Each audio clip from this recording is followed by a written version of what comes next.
pour ma part, je vais vous ramener en Occident, mais pas très loin, puisque ce sera sur les côtes de Turquie actuelle. Mais je vais aussi vous emmener très loin en arrière, puisque c'est un recul de 3000 ans que je vous propose.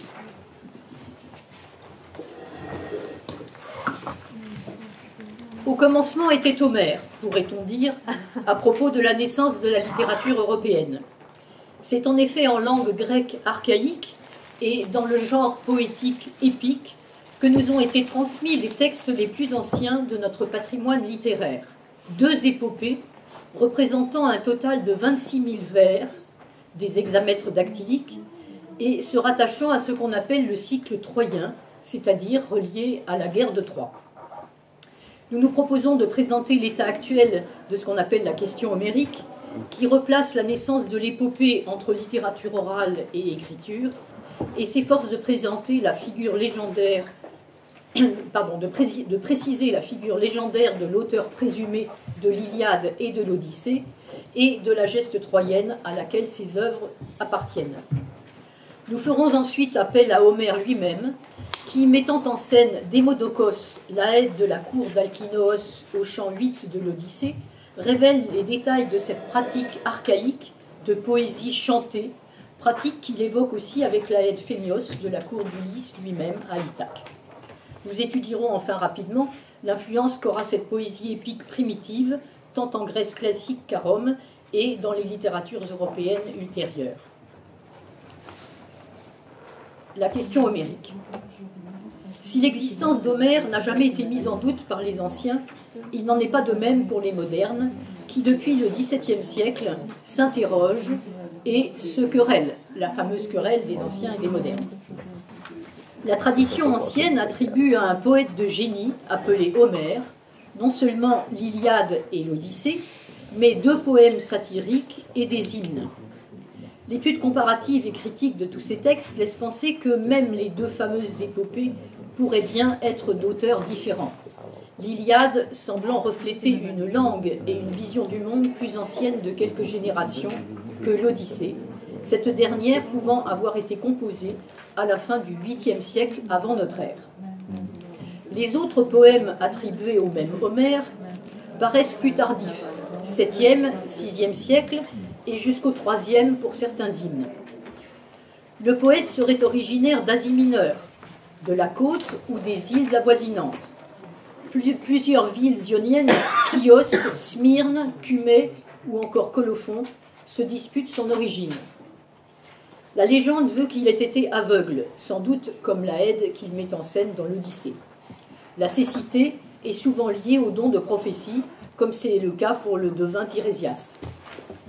L'hymne homérique à Apollon d'Élien, daté de la fin du 7e siècle, toujours avant Jésus-Christ bien sûr, mentionne pour son auteur l'île de Chios. Je cite, « C'est un aveugle qui réside à Chios la rocailleuse ».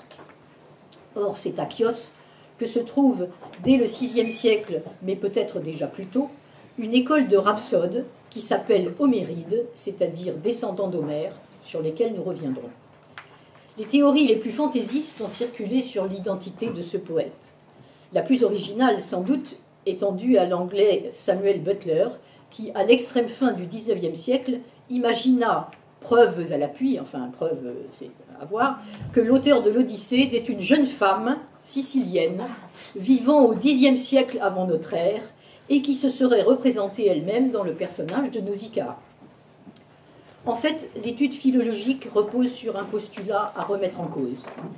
On analyse l'Iliade et l'Odyssée comme on le fera pour l'Énéide ou la Divine Comédie, c'est-à-dire comme des textes écrits, une fois pour toutes, et qui nécessitent donc un auteur. Cette remise en cause a été faite au début du XXe siècle par des érudits anglais, parmi lesquels Milman Parry, qu'on surnomma le Darwin des études homériques, qui compara les poèmes d'Homère aux épopées orales modernes, notamment serbes, et reconnut dans le fameux style homérique les procédés formulaires et mnémotechniques de la littérature orale. Je ne sais pas si la poésie azérie présente ces procédés formulaires. Dans sa thèse « L'épithète traditionnelle chez Homère », il montra que les nombreuses formules non propres plus épithètes, telles que Achille au pied léger, Ulysse au mille tours, l'Aurore aux doigts de rose, ou encore Héra aux bras blancs, sans compter Héra aux yeux de vache, mais c'est un compliment pour Homère, obéissent à des schémas rythmiques précis qui facilitent le travail de l'Aède. Un hémistiche peut aisément être complété par un hémistiche tout fait. Ce système, qu'on ne retrouve que dans la poésie homérique, est caractéristique de la poésie orale, et Parry donne ainsi l'exemple de bardes serbes de la région de Novi Pazar, analphabètes, mais capables de réciter de longs poèmes parfaitement versifiés en utilisant ce type de formule rythmique. Après avoir enregistré plusieurs de ces épopées, le disciple de Parry, Albert Lord, s'aperçut en revenant quelques années plus tard que les modifications apportées par ces bardes étaient minimes.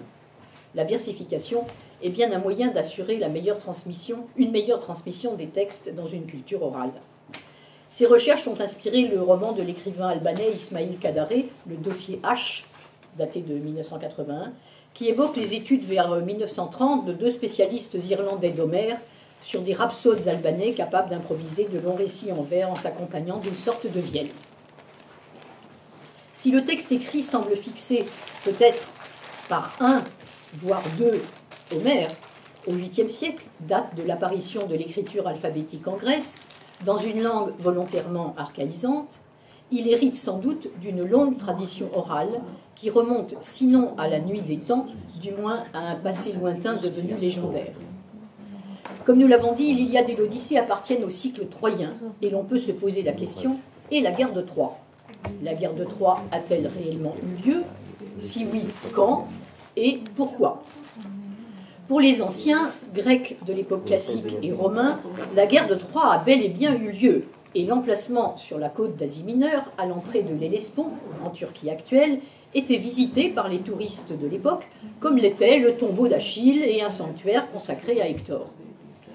Les fouilles archéologiques initiées au XIXe siècle par Schliemann et poursuivies jusqu'à maintenant mettent au jour sur la colline d'Issarlik les ruines superposées de 9 villes, dont la plus ancienne remonterait au milieu du IIIe millénaire et la plus récente à l'époque romaine.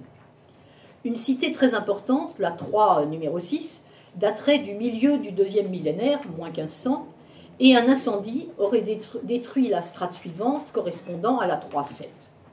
Les fouilles récentes semblent bien accréditer une guerre importante dans cette période de la fin de l'âge de bronze, vers 1200 avant Jésus-Christ, et elles n'ont sans doute pas encore révélé tous leurs secrets.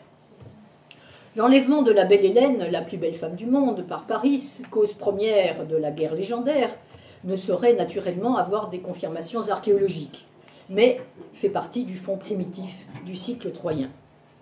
En revanche, des raisons économiques et commerciales pourraient bien avoir mené des aventuriers de Grèce continentale vers cet Eldorado d'Asie mineure, comme un peu plus tard, dès le 7e siècle, les cités grecques y créeront des colonies, et surtout sur la route de l'Étain, indispensable pour les armes de bronze, qui passaient par la mer Noire et les Dardanelles, verrouillées sans doute par les Troyens. Il s'agissait donc pour ces aventuriers de s'assurer un libre passage. Chut. Les échos de cette guerre, amplifiés par les Aèdes et autres bardes de la région, ont pu se transmettre à travers les siècles jusqu'au 8e. Et c'est là que l'école des Homérides peut avoir sa place dans cette transmission. Voyons les Aèdes chez Homère. Nous n'avons aucun témoignage de présence d'Aèdes dans l'Iliade, mais nous sommes dans un contexte guerrier, celui d'un siège interminable, dans un campement de fortune pour les Grecs et dans une ville assiégée pour les Troyens. En revanche, dans l'Odyssée, nous sommes dans un contexte tout différent. Tant à Ithaque qu'en Phéacie, sans doute l'actuel Corfou, il s'agit d'un royaume, d'une cité, d'un palais et d'une civilisation déjà urbaine et organisée. Le rite du festin semble bien établi et comporte ce volet artistique de la prestation d'un aède, chanteur, s'accompagnant d'une cithare ou autre instrument à cordes et évoquant les aventures des dieux et des héros. Dans l'exemplier, vous avez tous les textes de l'Odyssée que je citerai. Ainsi, dans l'Odyssée, au chant 8, Alkinoos, roi des Phéaciens, convoque tous les notables pour fêter dignement l'étranger qui lui a demandé l'hospitalité. Venez dans ma belle maison pour que nous recevions officiellement l'hôte. Convoquez le divin Aède Démodocos, car un dieu lui a donné le don du chant merveilleux pour nous charmer. Quand tout le monde est rassemblé et que le repas est prêt, le héros s'approcha, conduisant la Aède fidèle, aimée de la Muse. Elle lui avait donné un bien et un mal. Elle lui avait pris ses yeux, mais lui avait donné le chant tout de douceur. Pontonoos lui avança un siège clouté d'argent au milieu des convives, l'appuyant à une haute colonne. Il accrocha la cithare harmonieuse à une cheville au-dessus de la tête de la Aède et lui expliqua comment la saisir avec les mains. Il disposa près de lui une corbeille et une table, une coupe de vin pour y boire quand le cœur lui en dirait. À la fin du repas, quand on eut son content de boissons et de nourriture, la Muse poussa la Aède à chanter les exploits des héros, en choisissant dans l'épopée dont la renommée atteignait alors le vaste ciel, la querelle d'Ulysse et d'Achille le Péléide. Le chant racontait comment, dans un festin en l'honneur des dieux, ils s'étaient disputés avec des mots injurieux. Agamemnon, seigneur des héros, se réjouissait en son fort intérieur à voir les meilleurs des Achéens se quereller, car cela correspondait à la prophétie d'Apollon dans la Sainte Delphes. Agamemnon en avait franchi le seuil de pierre pour obtenir un oracle au moment où la vague de malheur déferlait sur les Troyens et les Achéens, selon le vouloir de Zeus. On notera que cet épisode de la guerre de Troie, la querelle d'Achille et d'Ulysse, ne figure pas dans l'Iliade, pas plus d'ailleurs qu'il n'ait fait allusion à une consultation delphique par Agamemnon. L'émotion d'Ulysse, en entendant ce récit, est telle qu'il ne peut retenir ses larmes, ce qui semble accréditer la véracité, enfin ce que j'appellerais la véracité de l'épisode, en fait sa conformité à une geste troyenne qui ne se limite pas aux deux poèmes homériques. Ainsi chantait la Aède, mais Ulysse saisit sa grande écharpe de pourpre dans ses mains puissantes et la tira sur sa tête, cachant son beau visage. Il avait honte de verser des larmes devant les Phéaciens. Quand l'Aède divin interrompait son chant, essuyant ses pleurs, il rejetait son écharpe, et saisissant sa coupe à deux anses, il faisait libation aux dieux. Mais quand l'Aède reprenait, et que les chefs phéaciens le relançaient, pris sous le charme de ses vers, Ulysse se cachait à nouveau la tête et sanglotait. Alkinoos propose alors des jeux, des joutes sportives auxquelles l'étranger participe et obtient d'ailleurs la victoire. Le héros raccrocha à la cheville la cithare harmonieuse, prit Démodocos par la main et le fit sortir de la salle. Il le conduisit par la rue que suivaient les autres Phéaciens pour assister au jeu. Alkinoos propose ensuite des chants et des danses. Le héros bondit pour rapporter la cithare. Il remit la cithare à Démodocos qui s'avança au centre. Autour de lui se tenaient tous les jeunes gens qui cadençaient la danse divine. Démodocos, s'accompagnant à la cithare, se mit à chanter, à voix juste, les amours d'Arès et d'Aphrodite au beau diadème. Le chant du glorieux Aède réjouit Ulysse et les Phéaciens. Le récit des amours d'Arès et d'Aphrodite, qui se développe sur une centaine de vers, est considéré pour différentes bonnes raisons, tant par les commentateurs anciens que modernes, comme ajouté tardivement au récit primitif, mais illustre bien le genre de thème chanté par les Aèdes. Le lendemain soir, nouveau banquet, d'adieu cette fois à l'étranger. Le héros ramena Démodocos, honoré par le peuple, au milieu des convives. Alors Ulysse, taillant un filet dans une échine de porc, un morceau bien gras, appela le héros. « Tiens, héros, porte cette viande à Démodocos pour qu'il la mange. Je le salue, malgré mon chagrin, car les Aèdes méritent estime et respect de la part de tous les hommes. C'est la Muse qui leur a appris leur chant, et elle protège la race des Aèdes. » Quand on eut son content de boissons et de nourriture, Ulysse, aux 1000 tours, s'adressa à l'Aède. « Démodocos, je te loue entre tous les mortels, car tu chantes tout à fait comme il faut le sort funeste des Achéens. Ou bien tu y étais, ou bien tu l'as appris d'un autre. Alors chante-nous le cheval de bois, celui qu'Ulysse a fait pénétrer par ruse dans la cité, remplie de héros, qui pillèrent Ilios.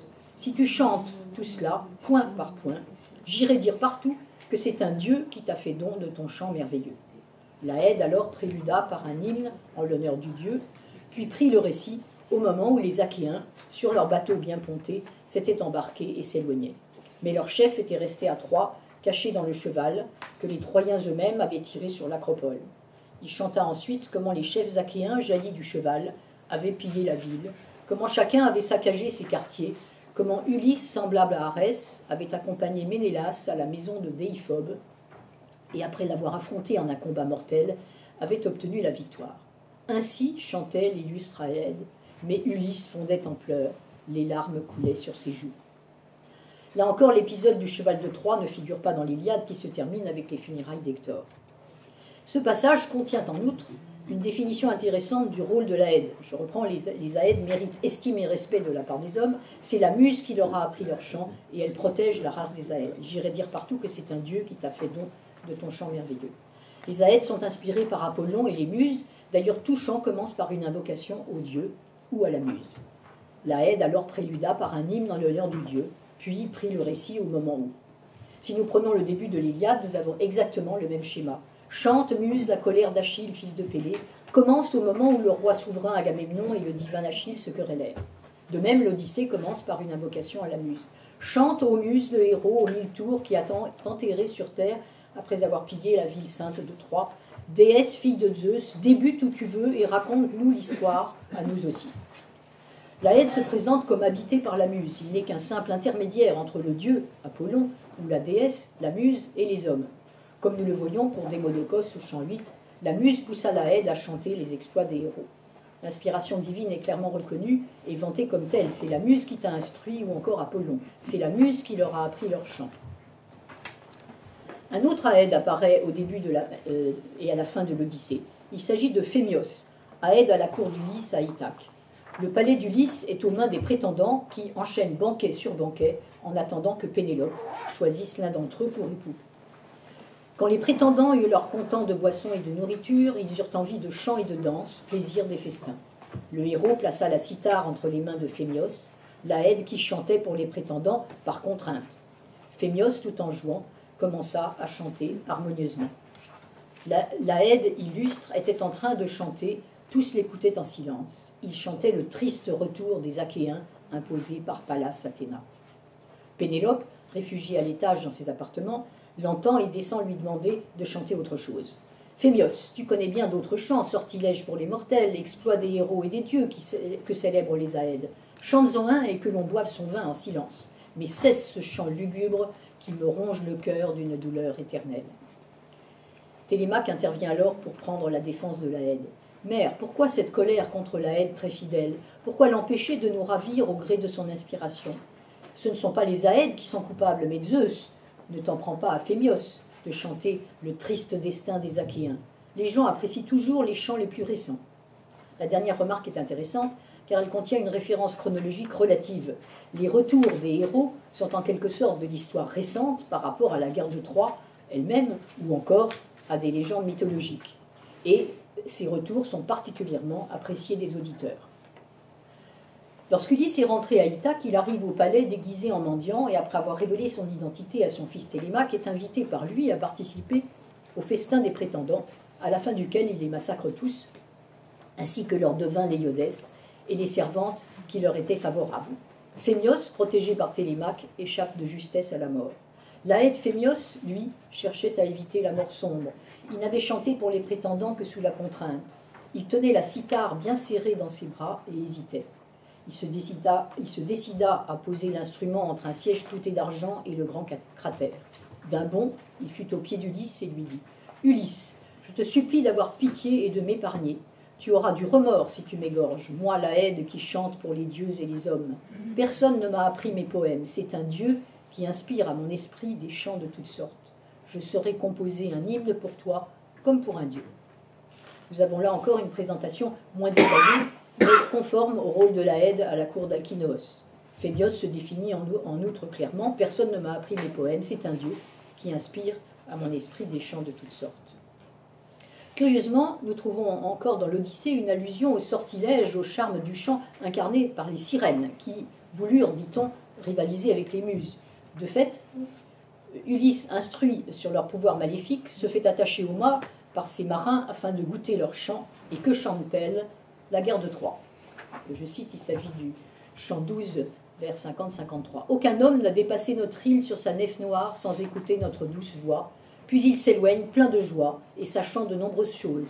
Nous savons en effet tout ce que les Achéens et les Troyens ont subi devant la grande Troie par la volonté des dieux.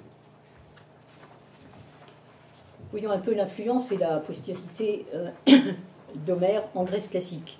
Nous avons laissé le texte homérique confié à l'écriture au 8e siècle, sur les côtes d'Asie mineure, à une époque où cette région était beaucoup plus développée que la Grèce continentale, et servi de berceau à ce qu'on a appelé le miracle grec. Et nous le retrouvons au milieu du VIe siècle, vers 560, à Athènes, où, à la demande du tyran Pisistrate, est créé, à l'occasion des Panathénées, un concours de rhapsodie nécessitant un texte de référence déposé sur l'acropole. Nous en avons un témoignage très vivant avec le personnage Dion, tel qu'il est présenté dans le dialogue de Platon qui porte son nom. Dion est un rhapsode, c'est-à-dire un artiste allant de ville en ville pour réciter des poèmes épiques à la population. Il est originaire de la cité d'Éphèse, alors sous domination athénienne. Dion vient de remporter le concours de rhapsodie aux Jeux asclépiens d'Épidore pour son excellente connaissance d'Homère, et il remportera sans doute celui des Panathénées. Distinguant poètes et rhapsodes, le philosophe reprend en partie la conception divine de la poésie exprimée par les aèdes homériques. Les poètes et les rhapsodes ont pour rôle de servir d'interprètes entre les dieux et les hommes, ce qui a pour effet de créer une véritable chaîne d'inspirés. Les dieux et les muses d'abord insufflent l'inspiration dans l'esprit des poètes, qui écrivent leurs vers sous l'emprise de cette force surnaturelle. Les rhapsodes ensuite vont de cité en cité pour réciter ces poèmes, et, possédés par la même inspiration divine, communiquent une partie de leur ferveur à leurs auditeurs, d'où le danger d'un art qui peut devenir maléfique, comme le chant des sirènes, ce qui explique les réticences de Platon à son égard. Un autre interlocuteur de Socrate apparaît chez Platon comme un éminent spécialiste d'Homère, capable de réciter l'intégralité de l'Iliade et de l'Odyssée et de commenter à l'infini ces deux poèmes, le sophiste Hippias d'Élis. De fait, Homère est devenu à l'époque classique le manuel où tous les petits Grecs apprenaient à lire, écrire, compter, chanter, argumenter. Nous avons retrouvé en Égypte de très nombreux papyrus d'école, livres du maître ou cahiers d'écolier, contenant des fragments des deux épopées et attestant de ce travail. Les plus anciens remontent au IIIe siècle avant Jésus-Christ. Mais il semble bien que, hormis ces concours de récitation, la prestation d'Aède, chant accompagné d'un instrument à cordes, cithare, lyre ou encore forminx, se soit perdue. Ainsi, dans le banquet de Xénophon, il y a des chants et des danses, des mimes, de la musique, un spectacle de bouffons, mais rien qui rappelle les interventions de Démodocos. Il se trouve que les exploits des héros du passé légendaire, des grandes figures de la geste troyenne et d'autres gestes, ont trouvé un autre mode d'expression, le théâtre, qui allie poésie et musique dans des célébrations civiques que sont les grandes fêtes de Dionysos. Les tragiques grecs puisent dans cette matière épique, pour nous presque entièrement disparue, et mettent en scène Andromaque, Hélène, Agamemnon, Ulysse, Ajax, aussi bien qu'Héraclès ou Thésée, dans des épisodes particuliers d'un fond inépuisable, transmis sans nul doute oralement depuis les temps héroïques. À l'époque alexandrine, les érudits décortiquent le texte homérique pour en signaler toutes les interpolations, ajouts ultérieurs et formes réputées fautives. Après l'édition de Pisistrate à la fin du VIe siècle, c'est à Alexandrie que le premier bibliothécaire de la bibliothèque d'Alexandrie, Zénodote, fournit la première édition critique de l'Iliade et de l'Odyssée à la fin du IIIe siècle avant notre ère. C'est lui le premier qui, par exemple, a condamné le récit des amours d'Arès et d'Aphrodite, dont je parlais tout à l'heure. Que se passe-t-il à Rome? Les Romains n'ont pas laissé de témoignages de bardes italiques transmettant les récits des origines. Tout au plus, les grandes familles avaient-elles des chroniqueurs attitrés qui rappelaient les hauts faits d'un ancêtre prestigieux, mais sur le mode historique. Il faut noter cependant que l'une des toutes premières œuvres littéraires écrites en latin est une traduction de l'Odyssée par Livius Andronicus à la fin du IIIe siècle avant Jésus-Christ. Il fallut attendre Virgile pour avoir une épopée idéologique à la gloire d'Auguste, réécrivant les prolongements de la geste troyenne sur la base de quelques vers de l'Iliade où Énée échappe à la mort sous les coups d'Achille, car protégé par Poséidon. Je cite donc l'Iliade, « Sa destinée est de survivre afin que la race de Dardanos ne périsse point, lui que le fils de Cronos a le plus aimé parmi tous les enfants que lui ont donnés les femmes mortelles. La force d'Énée commandera sur les Troyens, et les fils de ses fils régneront, et aussi ceux qui naîtront dans les temps à venir. » La littérature latine ultérieure continue à résonner peu ou prou des poèmes homériques, mais c'est naturellement à Constantinople que la tradition philologique et exégétique se maintiendra et que des compilations de la matière troyenne se développent dans deux récits de la guerre de Troie, censés avoir été rédigés par des témoins oculaires, Dictys de Crète et Darès le Phrygien, l'un combattant chez les Grecs et l'autre chez les Troyens. Ces textes, traduits en latin, eurent un grand succès, et c'est chez Darès que Benoît de Sainte-Maure trouva au milieu du XIIe siècle la matière de son roman de Troie. Il y insère l'épisode des amours de Troilus et de Briséis, devenu par la suite Cressida dans la tradition anglaise de Chaucer, qui inspira ensuite Shakespeare. La Renaissance et le retour aux lettres grecques permettent un regain d'intérêt pour les poèmes homériques. Si Pétrarque pleura de désespoir lorsqu'un ami lui rapporta de Constantinople un manuscrit d'Homère qu'il ne pouvait déchiffrer ne sachant pas le grec, « Ton Homère gît muet à mon côté, tandis qu'à son côté je reste sourd », écrit-il. C'est dans des traductions latines comme l'Ilias Latina qui remonterait au 1er siècle de notre ère,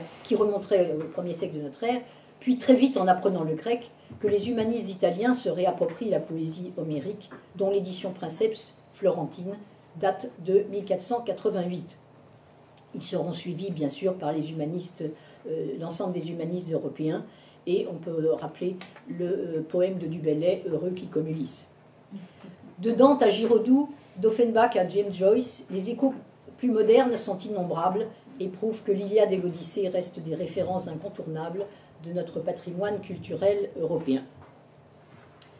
Pour conclure, je dirais que les deux épopées attribuées à Homère s'avèrent, dans leur version écrite, des chefs-d'œuvre poétiques contenant en germe la plupart des grands genres littéraires qui se développeront par la suite, tragédie, roman, élégie.